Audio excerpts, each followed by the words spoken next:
دي. اه بس انا مني جاي من الجيش اجازه، ما بروحش الشغل دلوقتي، فبنزل المخدة مع اخويا. ما شاء الله عليك.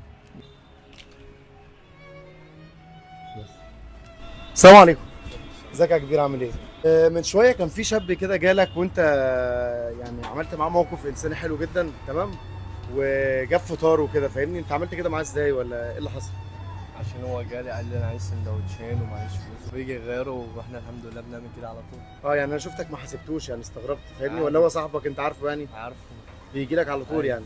انت اسمك ايه؟ فعلا. من ايه؟ من بالقاس. هو يشرف بلده، وانت تشرف بالقاس. انت راجل محترم الله وعملت يخليك. موقف انساني الله يخليك. وموقف جميل جدا. صحاب المطعم بيعملوا كده، بس انا اللي عملت كده من جد. يعني انت حسبت الكلام ده من جيبك يعني؟ ايوه. ما شاء الله عليك. الله انت يخليك. راجل شهم ومحترم. اسم المحل اللي احنا فيه ده اسمه ايه؟ عشان انا طعم شربيه. طيب انت موافق ان احنا نذيع الحلقه دي؟ الله يخليك. طيب ممكن نعمل باي باي للكاميرا؟